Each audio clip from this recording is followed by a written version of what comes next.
آج کا دن پاکستان کی عسکری تاریخ میں ایک نیا سنگ میل بن گیا جب موجودہ سپہ سالار chief of army staff general Syed Asim Munir صاحب کو فیلڈ مارشل کے بلند و بالا رینک پر فیض کیا گیا۔ یہ اعزاز پاکستان میں دوسری بار کسی جنرل کو دیا گیا ہے۔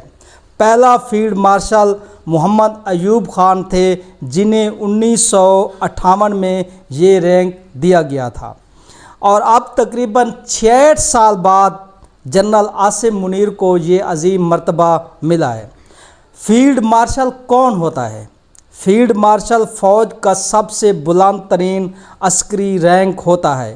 یہ رینک کسی عام جنرل یا 4 اسٹار جنرل سے بالا تر ہوتا ہے اور صرف ان افسران کو عطا کیا جاتا ہے جنہوں نے قومی سلامتی کے لیے غیر معمولی خدمات سر انجام دی ہوں، فوج کو نئے معیارات پر فیض کیا ہو، بین الاقوامی یا داخلی سطح پر عظیم عسکری بصیرت کا مظاہرہ کیا ہو۔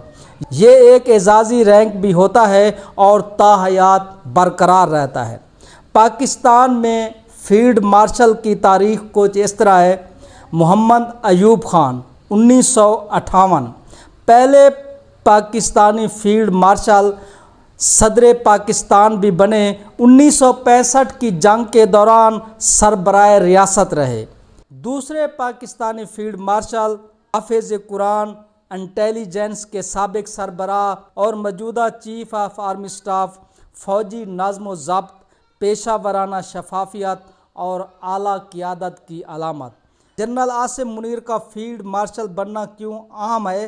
یہ صرف ایک رینک نہیں بلکہ ایک اعتراف ہے کہ جنرل عاصم منیر نے پاکستان کی افواج کو جدید خطوط پر استوار کیا، جیو اسٹریٹجک معاملات میں بالغ نظری کا مظاہرہ کیا، ملک میں استحکام اور وقار کی بحالی میں اہم کردار ادا کیا۔